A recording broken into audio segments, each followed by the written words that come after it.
Continuamos entonces con nuestra sesión, son las 12 menos 5. Vamos a seguir hasta la 1 de la tarde. Vamos a abrir ahora un turno de preguntas breves, por favor, y que sean preguntas, si es posible, para que don José Arturo pues, pueda contestarlas. Y después, a eso de la 1 menos 20, pues cerraremos el turno de preguntas y le daremos la palabra otra vez a don José Arturo para que pueda cerrar esta sesión con su mensaje conclusivo. Así que ahora, tanto los que estáis en casa como los presentes, pues levantad la mano y os vamos dando la palabra. En casa también hay preguntas. Esto es una maravilla.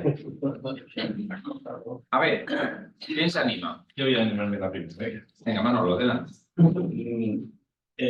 Hablando del segundo punto, del punto del pueblo de Dios, me ha llamado la atención, sobre todo, lo bien que lo ha explicado y ahora se da uno cuenta de muchas cosas, ¿no? Pues uno haya leído las construcciones dogmáticas del Santo Concilio, del Vaticano II, pero de hace mucho tiempo y no es lo mismo leerlo que escuchar a un maestro como es don Pedro Artús, ¿no? Uno aprende muchas más cosas, como otras muchas cosas que me ha enseñado usted. Ya lo digo. Entonces, hablando de las imágenes del pueblo de Dios, de lo que es el cuerpo de Cristo, pueblo de Dios, esposa del Espíritu Santo, pues habla usted del partidismo, que es coger la parte por el todo. Entonces, viendo las cosas que ocurren, que pasan en la iglesia, que vemos en la iglesia, sobre todo los que vivimos en la iglesia todos los días, y desde nuestra posición,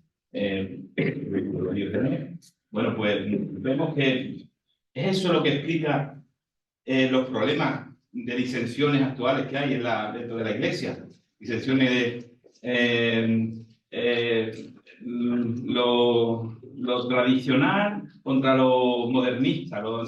Eso es lo que lo explica, ¿no? El que hay gente que coge la parte por el todo. O sea, solamente yo quiero ver a la iglesia como cuerpo de Cristo, como lo que es la tradición, lo que es el liturgismo, por así decirlo, lo que es o por otro lado quiero ver como pueblo de Dios. Los del otro lado, ¿no? Es eso lo que lo explica. Esa es mi pregunta. Sí, sí. Más que una pregunta, es una constatación. No, vamos a ver. Yo lo que... ¿cómo diría yo esto? Lo que se llamó... Lo que han llamado, la palabra herejía, es curioso, la palabra herejía en griego significa, significa elección. Entonces, el hereje es el que del conjunto de la verdad revelada escoge una parte. Y esa parte la desarrolla unilateralmente, sin coordinarse con las demás. Y de esa manera, lo que originariamente era una verdad, termina siendo un error. Y lo mismo, la noción de cisma igual. Tú coges ahora mismo, mira, no sé, vamos, y sin ánimo de... Tú tienes, por ejemplo, en la iglesia actual, tienes en las comunidades neocatecumenales, ¿no? Pues eso sí, que ha dicho. Ahora tú dices, bueno, eso es algo que ha surgido en la iglesia. Ahora, eso, tú puedes decir, esto es exclusivamente, esto es la iglesia, y lo que no es esto no es iglesia. No te podría decir, aparentemente. No se podía decir, y tampoco se debe obrar como si lo pensara. Porque entonces eso es lo que llama partidismo. Entonces una cosa que es una parte, tú lo dices como si esto fuera el todo, y fuera de eso, lo demás no, hombre, pues no, claro. Entonces, claro, si nosotros, eso que el Papa Pablo VI escribió una vez dos cosas fundamentales para mí de su pontificado. Uno fue quizás que fuera su primera encíclica, ¿no? Ecclesia Suam, que trata sobre el diálogo en la iglesia. Y la otra fue la Evangelii Nunciandi, donde él insiste mucho en esta idea. En la iglesia hay diversidad de movimientos y dice, bueno, esto no, es que aquí todos estamos y cada cual aporta algo, pero no pueden pretender la exclusividad, ¿no? Eso no puede ser. Es decir, tú tienes un proyecto de vida cristiano y tú lo puedes desarrollar, pero tú tienes que desarrollarlo siempre, ¿verdad? En colaboración y en el respeto a otros proyectos de vida cristiana distintos del tuyo y que precisamente por ser distintos pueden ser complementarios. Eso es lo que indica la palabra comunión. La iglesia es comunión cuando hay una diversidad, en la cual los que son diversos se complementan unos a otros. Ahora, si tú coges y dices, no, yo esto tal y lo que fuera de esto, hombre, no, es que eso no. Claro. Más preguntas. Paco. Y mi pregunta iba en la línea, en este proceso, ¿perdón? Más alto, Más alto, más alto. En este proceso de la plenitud, en que somos ya, pero todavía no, en esta importancia que usted habla, es decir, de la igualdad, que no tiene igualdad y dignidad, que no somos más que otros, si no habría que ahondar en lo contrario, digo, para la plenitud, somos menos sin el otro, a la hora de incorporar. No que yo sea más por ser igualmente bautizado que tú, si no soy menos sin el otro, ¿no? Y luego, después de casi 60 años, es decir, de esa eclesialidad, pueblo de Dios, de esa eclesialidad que yo creo que trae ese pueblo de Dios, que es comunidad, ministerio, yo tengo la sensación, porque conozco en esta diócesis mía, de la que llevo mucho tiempo, que sigue perdurando mucho más la de clérigos laicos. La de clérigos laicos. Clérigos laicos, sí. ¿Qué ha pasado? Así después, ¿esto está lento como para eso? ¿O Sí, eso. Y no es fácil, ¿eh? No es fácil. Porque son mentalidades que están arraigadas y no es tan fácil. El cambio y la conversión es... Sí, me ha gustado mucho lo primero que ha dicho, no el igual, sino el menos. El menos. Y porque ese es el sentido que tiene el servicio en la iglesia. Es decir, yo, por ser sacerdote, no es que sea igual a ti, es que soy tu servidor. Es decir, el que es más debe caracterizarse por... Fíjate, en lo que define, o lo que debe definir para nosotros, la autoridad y la jerarquía, es el lavatorio de pies. Ahí Jesús se pone en el lugar que correspondía a los esclavos. En las casas nobles importantes, el criado, cuando llegaba uno allí, lo primero que hacía era lavarle los pies, o sea, porque la gente entonces pues iban en sandalias de estas y no había el pavimento de las calles como ahora, entonces llegaba ahí, entonces, y el criado era el que se ponía de rodillas y lavaba los pies al visitante.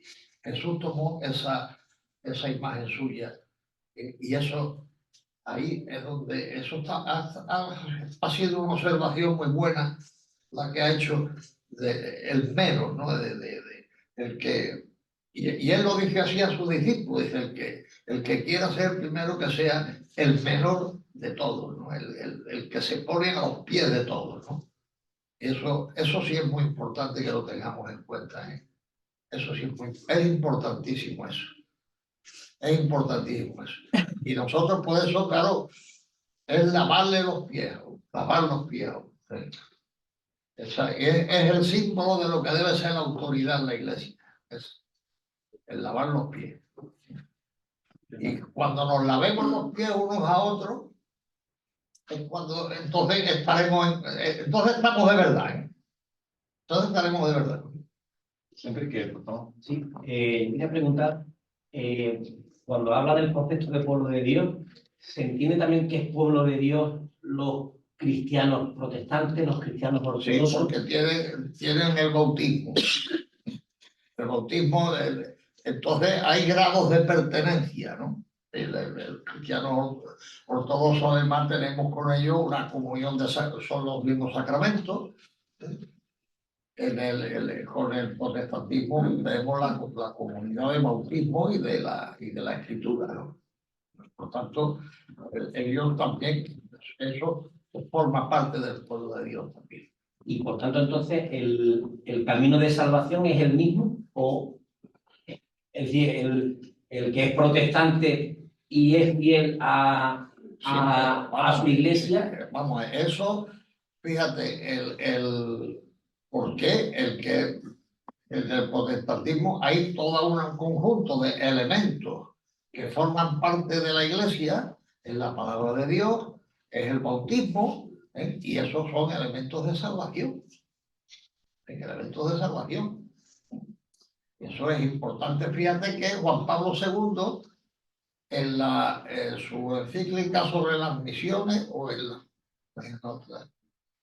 hay una que dice: tenemos un martirologio común. Es decir, considera santos de la Iglesia Católica hombres, por ejemplo, como Dietrich Bonhoeffer, que era protestante, era teólogo protestante, importantísimo además, que fue mártir de la persecución nazi, ¿no? Los asesinaron, ¿no? O sea que en ese sentido hay que tener presente eso. El ecumenismo después, actualmente, la situación actualmente es un poco de estancamiento, ¿eh? No hay... El diálogo teológico está siendo muy complicado, ¿no? Pero sí, o sea, sobre todo en territorio de misión, sí se han hecho obras conjuntas.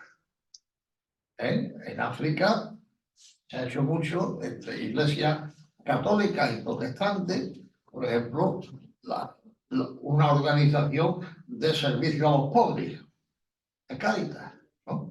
Esto, en los territorios de misión, esto se ha ido haciendo, y es una cosa bien hecha. Es decir, ustedes tenemos diferencias doctrinales, pero bueno, todos podemos hacer algo en favor de los pobres, como en nuestra entrega, y en ese sentido, cosas de ese tipo se ha ido avanzando a base de una especie de ecumenismo de la caridad, que en realidad es tan importante como pueda ser el ecumenismo de la fe. Y aun cuando el ecumenismo de la fe no hayamos llegado a un acuerdo, pero... ¿Y cómo le expresamos al protestante de que está en el camino equivocado, siendo la misma parte del pueblo de Dios? Bueno, primero, uno no puede ir por ahí atrás. Eso, no sé, eso tiene sus foros. Tiene sus foros donde se debaten esas cosas. Y eso normalmente son cosas de gente especialista, vamos, lo que lo hacen, no. Claro, es lógico. Eso es lógico, no todo el mundo se dedica a estas cosas de la teología y eso, ¿no? Afortunadamente, vamos. Cada uno tiene su rol. Cada uno tiene su... Bien, ¿más preguntas? ¿En casa hay alguna pregunta?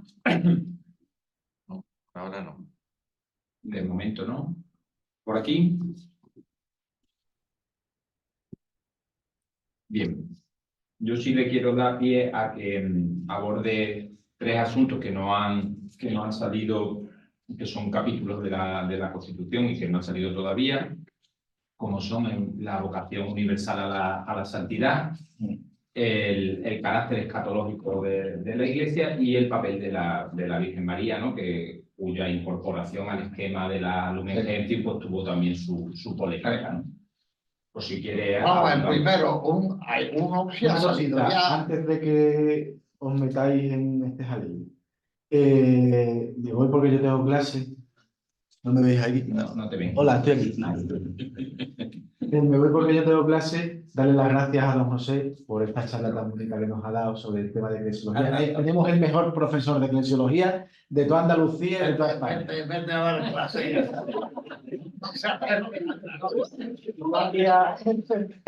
Gracias, Juan Diego, por organizar también esta charla. Y bueno, la mayoría de los que estáis aquí, os invitamos a que continuéis formando, igual que lo hace Nuria, pues que os continuéis formando con el tema del Instituto Teológico. Tenemos a don José Arturo de profesor, tenemos a muchos profesores bien formados en teología, así que no os quedéis solo con estas perlas, sino que estéis un poquito más allá y continuemos formando, ¿no? Que eso también se trata un poquito del tema del laicado, ¿no? El laicado que esté bien formado. Bueno, don José, muchas gracias. Vete ya.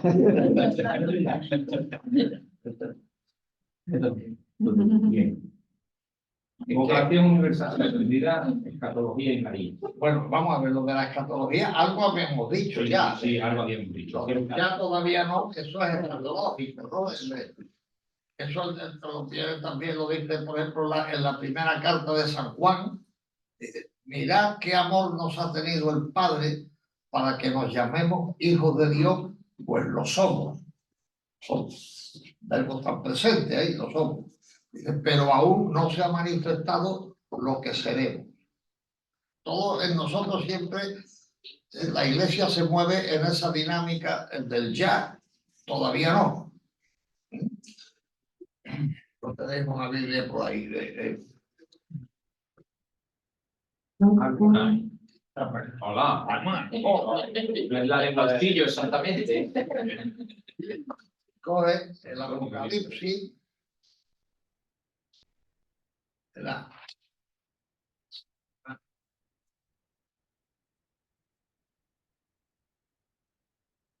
Eso de aprenderme siempre los capítulos 5, eso es para mí horrible. Bueno, hay uno que dice eso, dice, se lee en la liturgia del Día de Todos los Santos, ¿no? Dice, una muchedumbre inmensa que nadie podía contar, de todos pueblos, raza, nación, de pie, delante del trono y del cordero. Eso es la meta, eso es el escalón, lo último.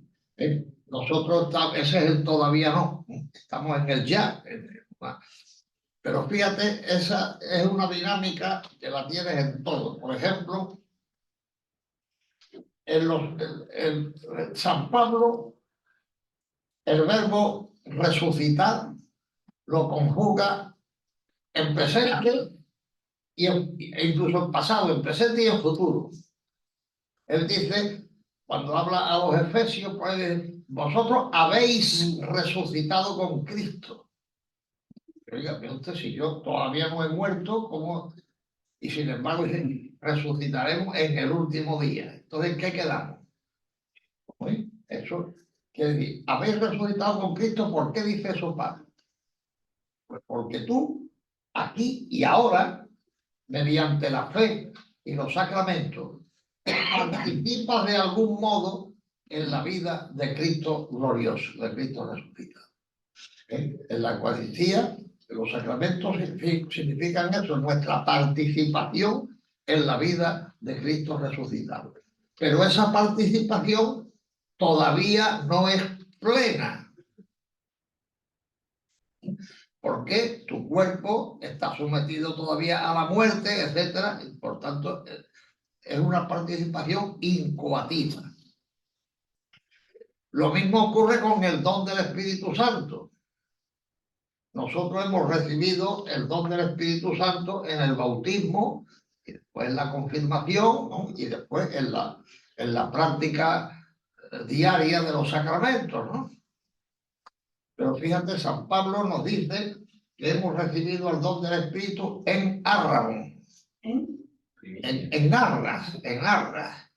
Es un término tomado del derecho mercantil, vamos, el arra era una especie de pago anticipado que es una garantía es lo que llama una señal, ¿no? Una señal, ¿no? Va a comprar piso, bueno, aquí va una señal Y después, si no paga el resto, la pierde. señal la pierde. Pues así es, Pablo utiliza ese término para referirse al don del Espíritu Santo. Lo hemos recibido ya, pero todavía no en plenitud. Si coge el oficio litúrgico del día del Corpus Christi, está compuesto por Santo Tomás de Aquino, todo eso. Lo que cantamos Pangelismo, Gloriosis, Tantum, todo eso lo compuso Santo Tomás, que se sintió doble poeta, así un poco ahí. Y vino arriba. Y bueno, pues tiene una antífona, Corpus Christi, que te lo explica, eso del ya todavía no muy bien. Dice, o sacrum convivium. Fíjate, convivium significa banquete, pero ojo con esa palabra, porque es eclesiológica. Que el banquete no es la panza de comer que te pegas tú, comprende, cuando el menú es barato y dices, pues eso es paga libre, dice, pues ahora es la mía. No, no, no. Convivium es la comida compartida. Cuidado. Por tanto, el convivium indica la iglesia que participa en la Eucaristía. O sea, un convivium, in quo Christus sumitur, dice, en el cual Cristo es el alimento. Y ahora, pone las tres dimensiones del tiempo. En la liturgia eucarística dice, recolitur memoria passionis eius, que se hace memoria de su pasión, pasado. Pues, mens impletur gracia, el alma se llena de gracia. ¿No? Presente. Ya que et future glorie nobis pignus datur. Y de la gloria futura se nos da un anticipo. Pignus, una prenda, un anticipo. De esa manera también, ahí tienes también lo de la escatología, ¿no? La Eucaristía es el alimento de la iglesia peregrina. De la iglesia peregrina. Y ese alimento de la iglesia peregrina viene a ser un anticipo del banquete de la iglesia futura, en el que Cristo mismo, ya no por la persona del ministro, sino él personalmente será el anfitrión. ¿Vamos? Esa es la idea, esa siempre, de que la iglesia solo al final de su peregrinación, la iglesia será lo que ya es. Dicho de otra manera, será plenamente lo que ya es de manera deficiente, ¿no? Por tanto, eso ya queda. Resuelto. Eso era lo de la escatología. Lo otro que era. Capítulo 7. Después de los obispos y los laicos, antes de los religiosos, mete un capítulo sobre la vocación universal A la santidad, exactamente. Y eso es muy particular también. Eso también es importante también. Es decir, el concepto, diríamos hoy, democrático de la. Bueno, en realidad, fíjate, eso también requeriría una. Bien, en la Biblia siempre, o sea, los pueblos antiguos tenían mucho la idea de eso, de objetos, ¿verdad? Que de alguna manera son como tabúes, ¿no? De objetos santos, ¿no? No, en la Biblia, Dios es el único santo. Dios es el único santo. Y Israel se le llama el pueblo santo de Dios. ¿Por qué se le llama el pueblo santo? No porque ellos fueran muy buenas personas, no, sino porque fue el pueblo elegido por Dios. Y, claro, el hecho de haber sido el pueblo elegido por Dios lleva consigo la exigencia de un comportamiento y de una actitud determinada, que en la alianza se define con los verbos eso de amar. Primero dice conocer a Dios. Ya sabemos, en la Biblia el verbo conocer tiene una dimensión mucho más profunda que lo que entendemos nosotros. No es una simple. Para nosotros el conocimiento es algo meramente intelectual, ¿no? El conocer ahí, pues se dice, por ejemplo, dice, el hombre conoció a su mujer, ¿no? cuando dice que tuvo vida íntima con bueno, pues, el conocimiento, ¿no? El otro era el amor y el otro es lo que llamaba el temor a Dios. Que no es el tener miedo a Dios. El temor a Dios significa el tomar a Dios en serio. El no andar con bromas, porque tomar a Dios en serio. Es decir, no, tomar a Dios en serio, para mí, sobre todo lo que significa eso es no tratar de manipular a Dios para defender tus propios intereses. Tomar a Dios en serio. Bien. Y entonces, claro, de esa manera, diríamos, Dios nos llama a todos nosotros, ¿verdad?, a participar así en su santidad, ¿no? En ese sentido. Eso, claro, por tanto, la santidad no es exclusiva de los tres votos, ¿comprende? Y la santidad, claro, se puede realizar lo mismo en la vida monástica, en la vida matrimonial, o en fin, en las distintas formas de vida cristiana. A nosotros la santidad nos viene impuesta como una exigencia del bautismo. El cristiano vive su santidad en la medida en que eres fiel a tu condición de bautizado. ¿Entendés? Eso, vamos, y en ese sentido, claro, el concilio se ha insistido mucho porque la idea esta de la santidad como algo aristocrático, es decir, como privativo, por tanto, de un determinado núcleo de personas, ¿no?, que son aquellos que consagran su vida a Dios en la observancia de los famosos votos religiosos.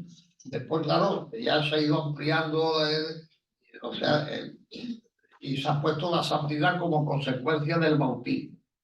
Y del bautismo, que el bautismo te hace hijo de Dios y por tanto eso te llama, tienes una vocación, eres llamado a vivir con arreglo a lo que eres, ¿no?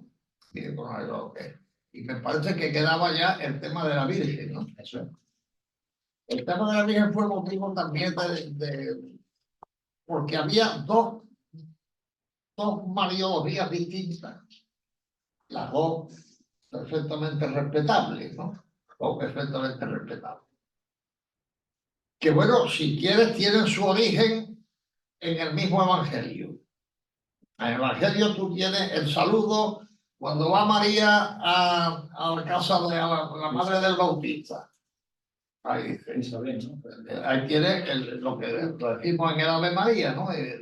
Dice, bendita tú entre las mujeres y bendito el fruto de tu vientre.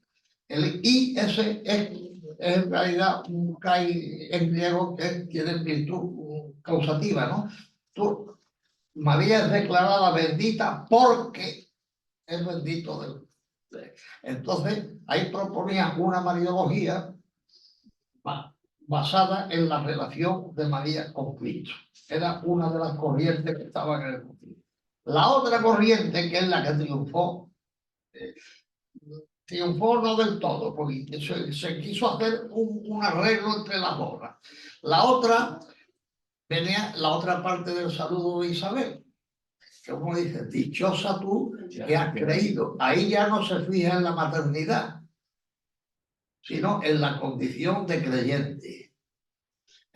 Y entonces ahí aparece María como el tipo de la iglesia. La iglesia, en definitiva, es una comunidad de creyentes. Pues ahí está la mujer que ha sido creyente, esencial, ¿no? Creyente y el modelo de creyente. Y entonces se debatían estas dos corrientes, ¿no?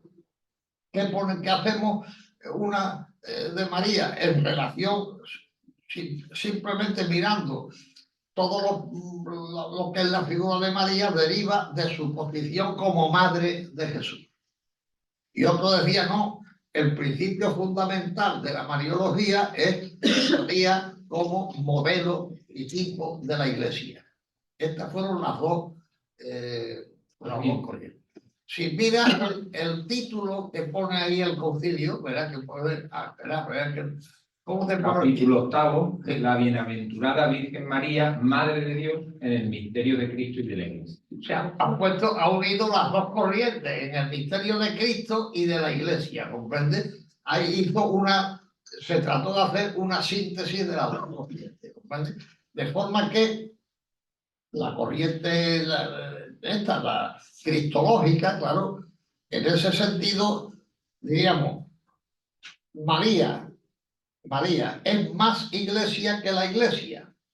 ¿Por qué? Quiero decir lo siguiente, porque en María se realiza en perfección aquello que en nosotros se realiza de una manera precaria. Porque nosotros, pues, la santidad, hombre, no somos tan santos, ¿no? Somos fines. Vamos un poquillo así para andar por casa, ¿no? Y uno necesita todos los días recordar, ¿verdad?, que aquello contra ti solo pequé, cometí la maldad que aborreces, ¿no? El Salmo 50 cada en Cuaresma hay que recitarlo todos los días, ni se debe, ¿no? Claro, eso es.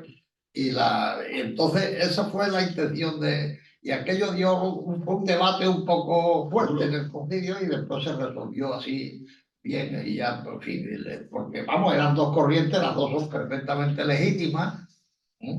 Y hubo que buscar un poco la manera de conciliar ambas cosas y ya eso en el mismo título te pone eso en el misterio de Cristo y de la Iglesia, para que decir, quedaran todo el mundo contentos. Es un asunto realmente importante para una diócesis como la nuestra, donde la devoción mariana es muy fuerte y donde tenemos a veces la tentación de mirar a María sin mirar a Cristo, ¿no? O que la figura de María eclipse un poco la figura de Cristo, ¿no? De ahí la pregunta. Eso es importante. Hombre, aquí fíjate, tú tienes, hay cosas que, claro, tú coges aquí y sobre todo el Espíritu Santo nosotros lo tratamos muy mal, ¿no? Porque el día de Pentecostés lo hemos convertido en una celebración mariana. Es una cosa de esas que no tienen pies ni cabeza, pero claro, es el día del Espíritu Santo. El rocío. El rocío. El rocío, aquí es el rocío. Pero bueno, sí. Habría que. Claro, hombre, María está en Pentecostés, ciertamente. Ella está con los apóstoles en Pentecostés en la espera del Espíritu, ¿no? Pero claro, Pentecostés no es directamente una fiesta mariana.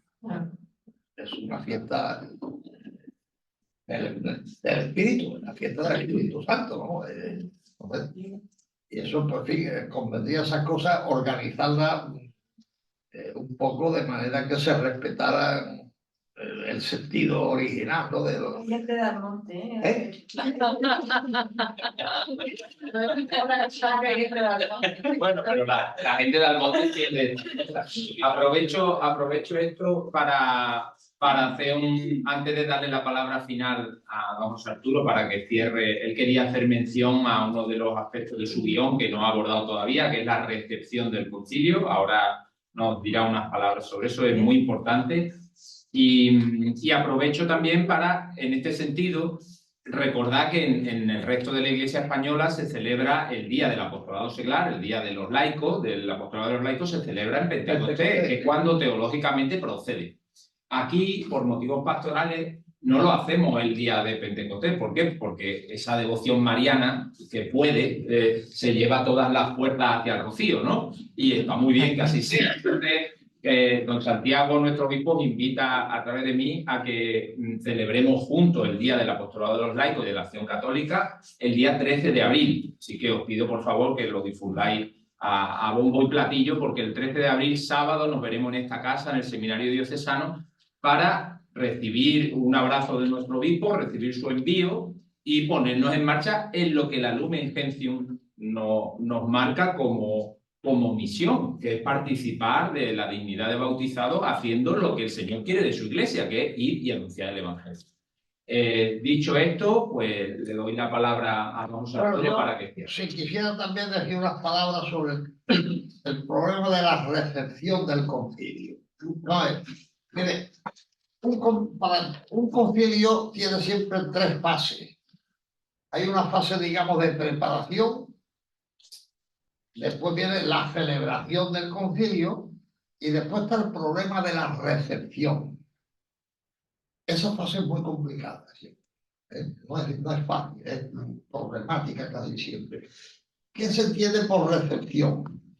Recepción quiere decir la eficacia que tiene una determinación determinada en la vida de la Iglesia. La recepción es la asimilación por el cuerpo eclesial de una doctrina.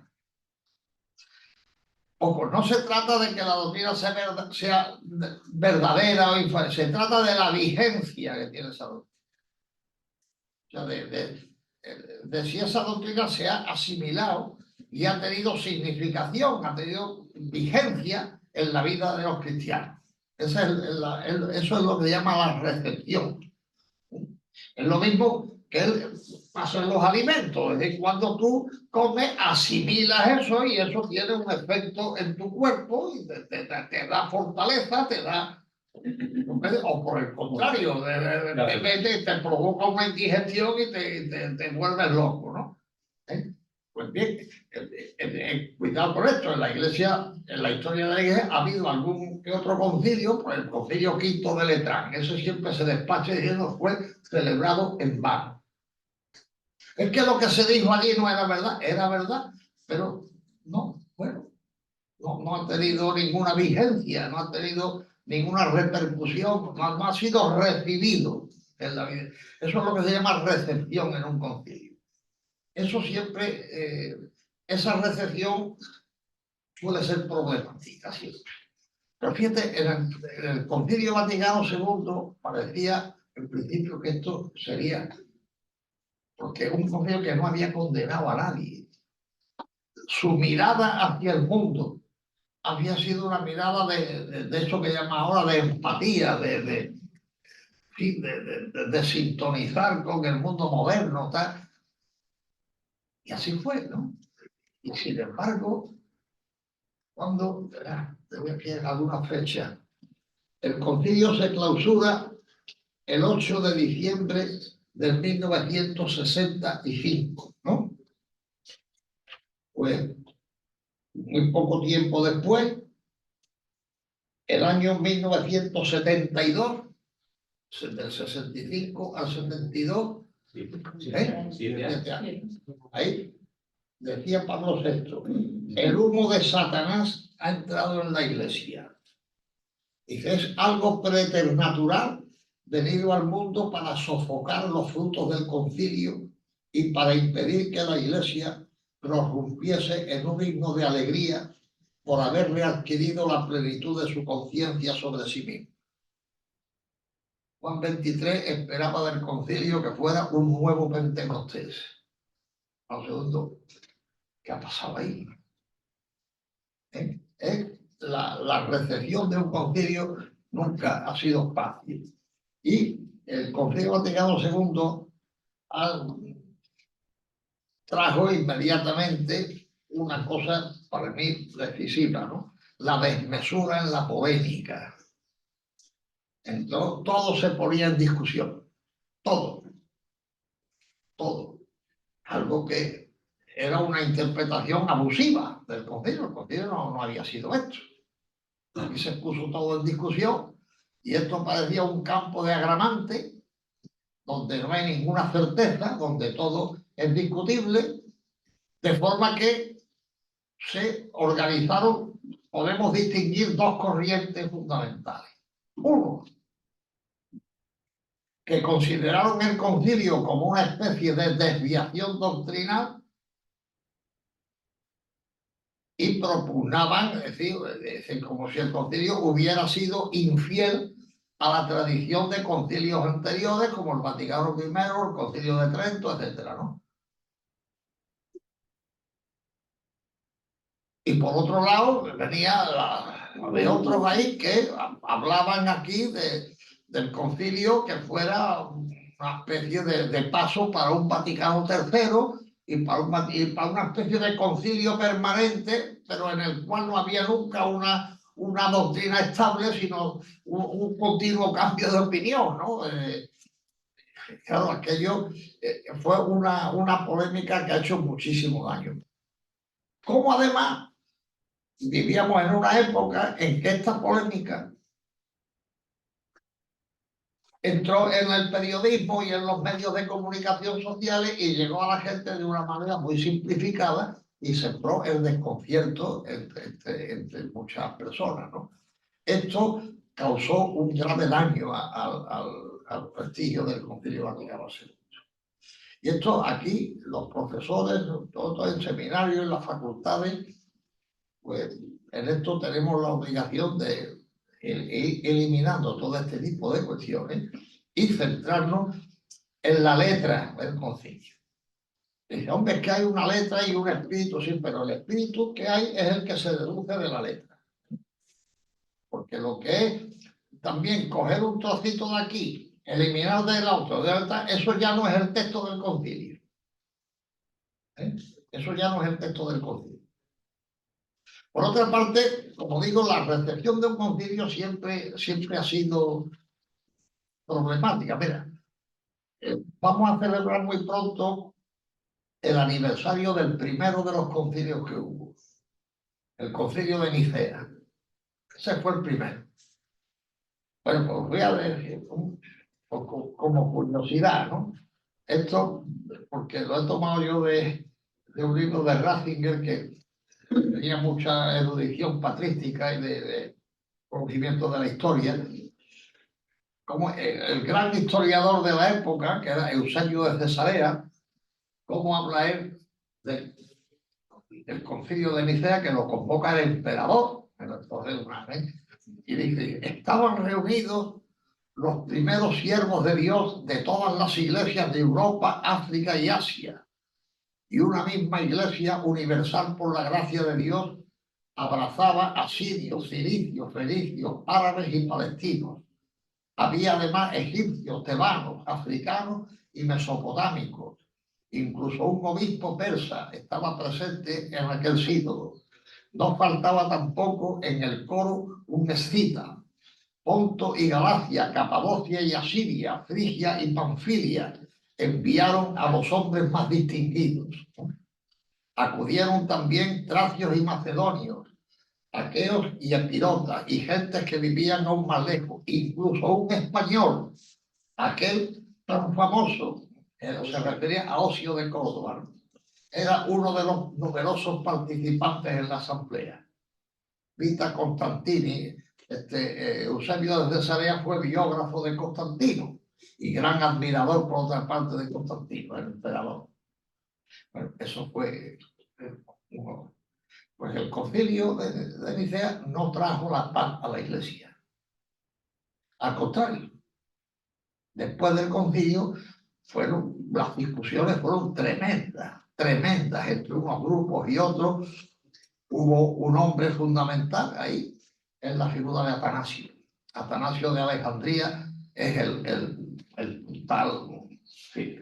Pero fíjate hasta qué punto serían las discusiones. O sea, hoy nosotros vemos el concilio de Nicea como un faro luminoso, ¿eh? O sea, fíjate que el credo largo que decimos, es el símbolo, y el símbolo de Nicea, y con el añadido de Constantinopla, es el credo fundamental que es de base para el diálogo ecuménico. Es decir, el movimiento ecuménico son las iglesias que aceptan como fe el credo niceno-constantinopolitano. Y para nosotros, claro, en Nicea es el concilio que define la divinidad de Cristo. Y por tanto es un punto esencial, ¿no? Lo vemos así. Pero sus contemporáneos vieron aquello como una perturbación del orden. Tanto es así que 50 años más tarde de la celebración del concilio, pues el emperador convoca el concilio primero de Constantinopla, que completó el de Nicea con la afirmación de la divinidad del Espíritu Santo. Y en ese concilio tomaba parte San Gregorio Nacianceno, que se le apodó en la antigüedad como Gregorio el Teólogo, que era un hombre muy distinguido, ¿no? Y entonces hubo un primer periodo de sesiones y aquello parecía que se acababa, pero no sabía, sí, faltaba todo. Y entonces el emperador lo invita a Gregorio Nacianceno a que tome parte en una segunda sesión del concilio. Y Gregorio Nacianceno rehusó la invitación y decía: todos debieran evitar todo concilio de obispos, porque todavía no he visto un concilio que haya terminado bien. Ni siquiera se consigue subsanar los defectos. Por el contrario, hay ambiciones y altercados en los comportamientos. Y San Basilio, que también participó en ese concilio, hablaba del incesante parloteo y del estremecedor desorden y confusión. Esa situación se ha dado también hoy y se dio como se dio también en la antigüedad, o sea que hay pocas cosas nuevas bajo el sol. Y también, pues, bueno, la recepción, claro, ahí se jugaron la recepción de Nicea. El hombre que encaminó aquello bien fue San Atanasio. Tuvo 5 destierros, por lo menos. Porque aquel que se mantiene en la verdad generalmente lo pasa mal. Estuvo desterrado 5 o 6 veces. Una de ellas, la más fructuosa para él, se marchó con San Antonio Abad, de quien él era muy amigo, y se fue al desierto con los monjes de San Antonio y escribió una vida de San Antonio Abad, la vida de Antonio. En el fondo, a San Atanasio es lo que a él le hubiera gustado, ser un monje, pero tuvo que ser obispo con 31 años, o sea, muy joven, ¿no? Y él mantuvo la fe de Nicea en medio de tantas controversias para arriba y para abajo, mantuvo aquello.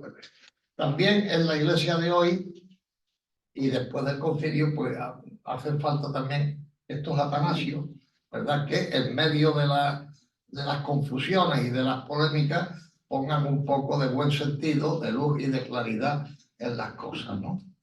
Y en ese punto, pues los profesores de teología o de tal, pues tenemos ahí una función importante, ¿no? De conducir las cosas sin extremismo, sin partidismo, digamos, con fidelidad a lo que fueron los textos conciliares. Pues si creemos en la Iglesia, lo que ha tenido la asistencia del Espíritu Santo y tal, no es la interpretación que tú o que yo hagamos de esto tal, sino el texto tal y como está aquí, en su realidad completa. ¿Entiendes? Y por tanto, pues eso es el interés. Y yo quisiera también decir una última palabra. Este concilio, insisto, fue un concilio de la Iglesia sobre la Iglesia. Ahora también seguimos todavía una Iglesia que sigue hablando de la Iglesia. Esperemos que ya cuando esto de la sinodalidad se termine, ya la Iglesia deje de hablar de la Iglesia.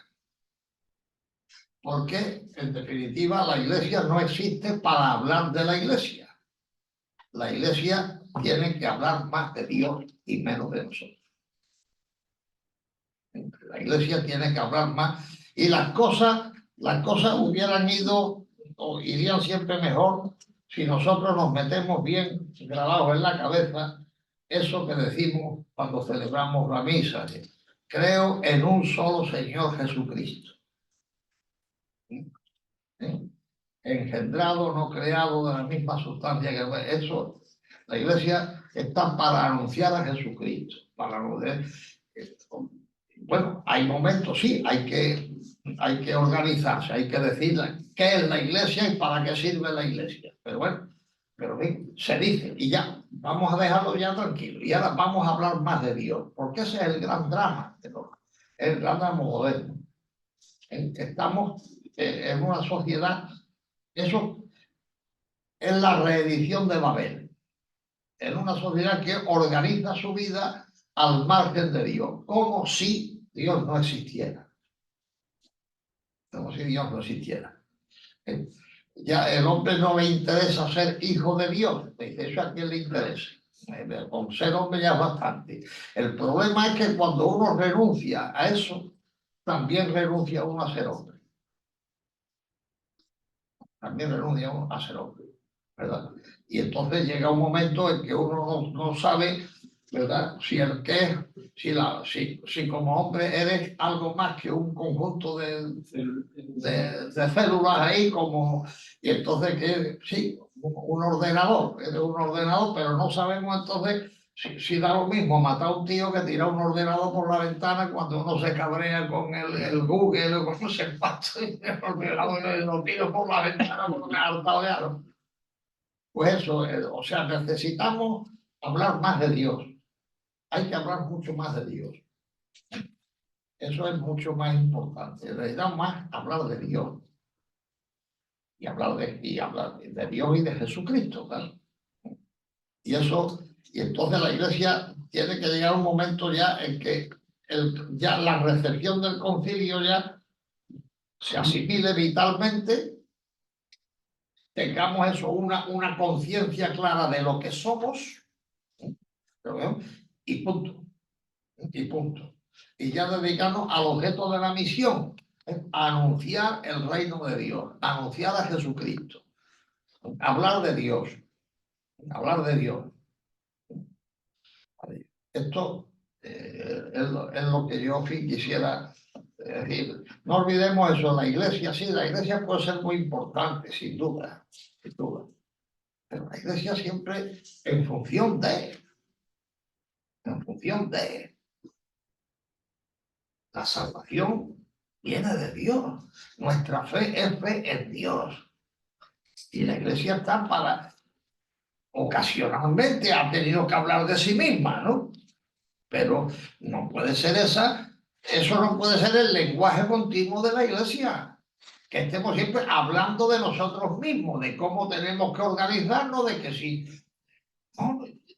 Esto hay que zanjarlo ya de una vez por todas y recuperar lo que es el objeto propio de nuestra misión, el hablar de Dios.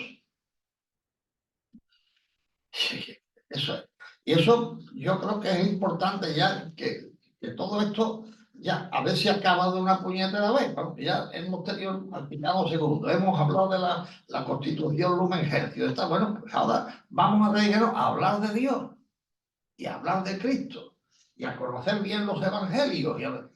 Esto es de lo que se trata. Porque la Iglesia siempre es algo, la Iglesia no tiene razón de ser en sí misma. Esto lo decía Pablo VI muy bien, que es un documento de lo mejor que ha habido, fue la exhortación Evangelii Nunciandi. La Iglesia existe para la evangelización. No tiene su razón de ser en sí. Existe en función de. Y existe para eso. Y por tanto, y eso tenemos que lograrlo, ya que la recepción del concilio ya, que tengamos una idea clara de lo que es la Iglesia y ya nos dediquemos a lo que la Iglesia tiene que hacer. Y lo que la Iglesia tiene que hacer no es anunciarse a sí misma, sino anunciar a Dios, hablar de Dios y hablar de Jesús. Bueno, pues eso. Yo, por mi parte, si tenéis algo que decir, pues... No, yo creo que ya hemos tenido ocasión de, con permiso, vamos a cerrar la sesión.